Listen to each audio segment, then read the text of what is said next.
اس کے اندر غصہ طوفان کی طرح اٹھ رہا تھا۔ دروازہ کھلتے ہی وہ اندر داخل ہوا۔ اس کا پھپھا امان کو دیکھ کر خوفزدہ ہو گیا، پھر حق لا کر بولا، بیٹھ کر بات کرتے ہیں۔ مجھے کوئی بات نہیں کرنی، امان غصے سے بولا، مجھے صرف شمس کا پاسپورٹ اور فون چاہیے۔ شمس دروازے کے قریب سہمی نظروں سے اپنے باپ کی طرف دیکھنے لگی۔ پھپھا نے نظریں چرا لی۔ بات اتنی آسان نہیں ہے، میرے لیے بہت آسان ہے، امان نے سخت لہجے میں کہا۔ یا تو آپ ابھی وہ چیزیں دے دیں یا پھر میں پولیس کو کال کروں۔ یہ سنتے ہی پھپھا کے چہرے کا رنگ بدل گیا۔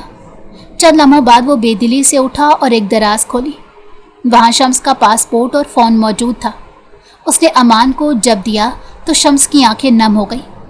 اسے ایسے لگا جیسے کسی نے اس کی چھینی ہوئی شناخت واپس لوٹا دی ہو۔ امان نے دونوں چیزیں لے کر شمس کے ہاتھ میں رکھ دی۔ یہ تمہارا حق تھا۔ شمس کی انگلیاں کانپ رہی تھیں۔ وہ خاموشی سے پاسپورٹ کو دیکھتی رہی۔ یہ صرف ایک پاسپورٹ نہیں تھا، یہ اس کی آزادی تھی، اس کی واپسی کی امید تھی، آغا جان کے پاس جانے کا پروانہ۔ کمرے سے باہر نکلتے ہوئے امان نے ایک بار پھر شمس کی طرف دیکھا۔ آزادی مبارک، تم بہت جلد آغا جان کے پاس ہوگی۔ اس کی بات پر شمس کی آنکھوں سے آنسو بہنے لگے۔ کیا واقعی؟ اس کے ہونٹ لرزے۔ امان نے مسکرا کر اسے یقین دلایا۔ ہوٹل کے کمرے میں واپس آنے کے بعد امان نے فوراً ٹکٹوں کا انتظام شروع کر دیا تھا۔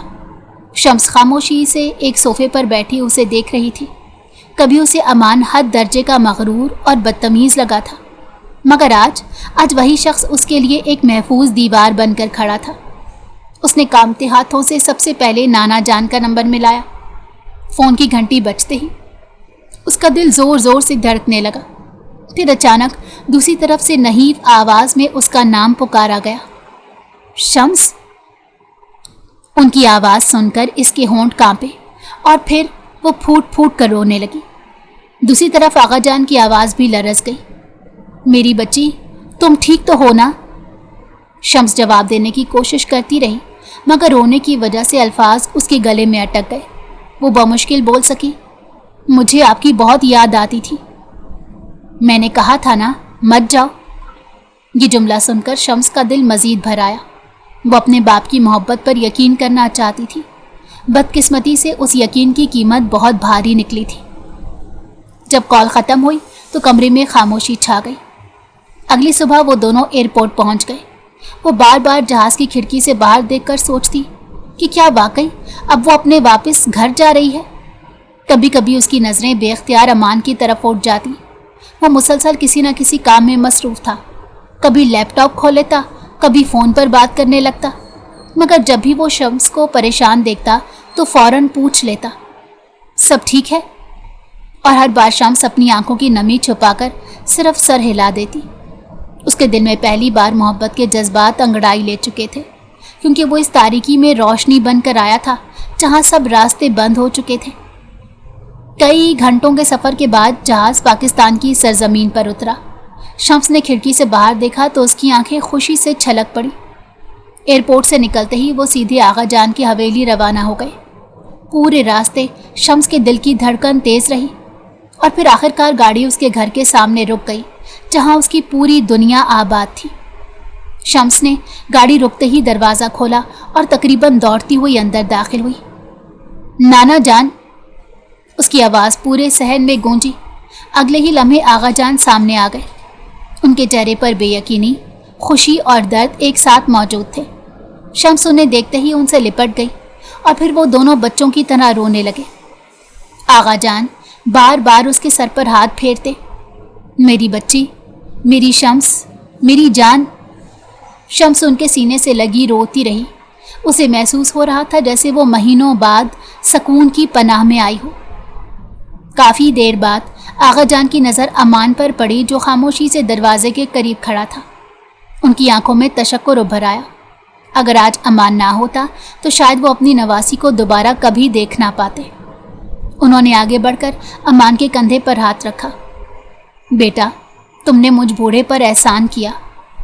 امان نے فوراً سر جھکا دیا۔ ایسا نہ کہیں آغا جان۔ آغا جان نے شمس سے پوری بات سنی۔ وہ ہر لفظ کے ساتھ مزید ٹوٹتے جا رہے تھے۔ میں نے سوچا تھا اچھا داماد نہ سہی، اچھا باپ ضرور بنے گا، مگر ہماری بدقسمتی، انہوں نے دکھ سے کہا۔ کافی دیر تک وہ سر جھکائے بیٹھے رہے، پھر اچانک انہوں نے اپنا چہرہ اٹھایا اور امان کی طرف دیکھا۔ ان کی آنکھوں میں نمی تھی۔ بیٹا، امان فوراً سیدھا ہو کر بیٹھ گیا۔ جی آغا جان۔ پھر انہوں نے شمس کی طرف دیکھا۔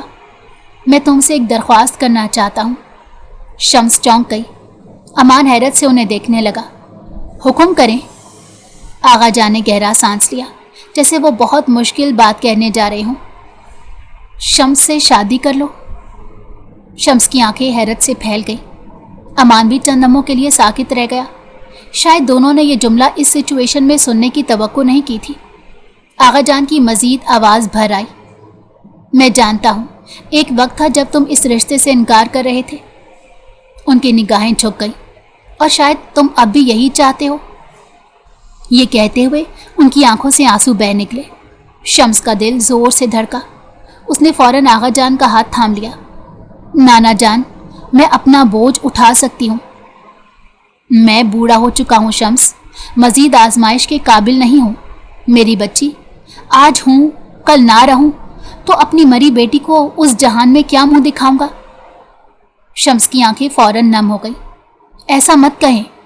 مگر آغا جان نے اس کی بات نہیں سنی۔ ان کی نظریں صرف امان پر تھی۔ جہانگیر کا بھروسہ نہیں، وہ دوبارہ اسے لے جانے کی کوشش کرے گا۔ کمرے میں خاموشی چھا گئی۔ میں ہر وقت اس کے ساتھ نہیں رہ سکتا، انہوں نے بے بسی سے کہا۔ میں اس کی حفاظت کب تک کر سکوں گا؟ شمس کا سر شرمندگی سے جھک گیا۔ اسے یوں محسوس ہوا جیسے وہ واقعی اپنے نانا پر بوجھ بن چکی ہے۔ وہ میٹرک میں پہلی بار اس حویلی آئی تھی، تب امان اپنے والدین کے ساتھ باہر شفٹ ہو چکا تھا، اور اب جب وہ فرسٹ ایئر میں تھی تو 2 ہفتے پہلے وہ اور ماموں ممانی وطن لوٹے، اور اب وہ اسے امان کے ہاتھ سونپ رہے تھے اور اسے پوچھنا بھی گوارا نہ کیا۔ یہ احساس شمس کے دل کو چیر گیا۔ نانا جان، آپ ایسا کیوں کہہ رہے ہیں؟ اس نے روندھی ہوئی آواز میں کہا۔ میں آپ پر بوجھ نہیں ہوں۔ آغا جان فوراً اس کی طرف متوجہ ہوئے۔ تم میری جان ہو شمس، انہوں نے اس کے سر پر ہاتھ رکھا۔ بوجھ نہیں ہو، مگر تمہارے مستقبل کی مجھے بہت فکر ہے۔ یہ سن کر شمس خاموش ہو گئی۔ امان کے ذہن میں ایک عجیب جنگ جاری تھی۔ اس نے آہستہ سے شمس کی طرف دیکھا۔ اس کی آنکھیں سرخ تھیں، چہرے پر دکھ کے آثار تھے۔ شاید یہ مجھ سے شادی نہیں کرنا چاہتی، اسے میں برا لڑکا لگتا ہوں، کہیں یہ اس کے ساتھ زبردستی نہ ہو جائے۔ وہ اسے پہلے دن سے چاہنے لگا تھا، مگر زبردستی محبت پر مجبور نہیں کر سکتا تھا، لیکن وہ شمس کو کھونا بھی نہیں چاہتا تھا۔ امان نے گہرا سانس لیا، پھر آہستہ سے کہا، آغا جان۔ انہوں نے امید بھری نظروں سے اس کی طرف دیکھا۔ امان اپنی جگہ سے اٹھا اور ان کے قریب آ کر بیٹھ گیا۔ اگر میں شمس سے شادی کروں گا تو صرف آپ کی درخواست پر نہیں کروں گا۔ شمس نے چونک کر اس کی طرف دیکھا۔ مجھے اس کی رضا چاہیے، مجھے اس سے بات کرنی ہے۔ آغا جان خاموشی سے اٹھ کر باہر چلے گئے۔ شمس کے دل کی دھڑکن تیز تر ہو گئی۔ امان کی نظریں اب اسی پر تھیں۔ تم کچھ کہو گی؟ شاید ہوٹل کے کمرے میں تمہیں لگا ہو کہ میں اچھا لڑکا نہیں، نت نئی لڑکیوں سے دل بہلاتا ہوں، تو یقین کرو پہلی بار تمہاری طلب کی آگ نے اس طرف دھکیلا، ورنہ اب تک کسی لڑکی کو نہیں چھوا۔ لیکن جب تم نے مجھے دھتکار کر ناروے جانے کا فیصلہ لیا تو…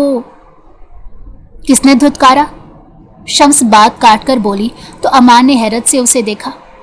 میں ناروے بابا کے ساتھ گئی ضرور تھی، مگر کچھ ماہ کے لیے، مجھے ہر صورت واپس آنا تھا، آغا جان کی خواہش کی تکمیل کے لیے۔ آغا جان کی خواہش میں؟ امان نے بے چینی سے پوچھا۔ میں بھی یہی چاہتی ہوں، وہ نظریں جھکا کر بولی تو امان بے تابی سے اس کے قریب آیا۔ کیا سچ میں مجھ جیسا مرد تم لائف پارٹنر کے طور پر چاہتی ہو؟ وہ چپ رہی تو امان نے اپنے دونوں ہاتھ اس کے کندھوں پر رکھے۔ میں کچھ پوچھ رہا ہوں شمس، وہ ٹوٹے ہوئے لہجے میں بولا تو شمس اس کے سینے سے جا لگی۔ ہاں، آپ جیسا مرد جو مجھے گندگی سے نکال لایا، آپ جیسا مرد وہ اس کے سینے میں منہ چھپا کر رونے لگی تو امان کی آنکھیں خوشی کے آنسوؤں سے لبریز ہو گئی۔ سکون کی لہر اس کے تن بدن میں پھیل گئی کیونکہ ان بازوؤں کے حصار میں اس کی جانیں تمنا تھی۔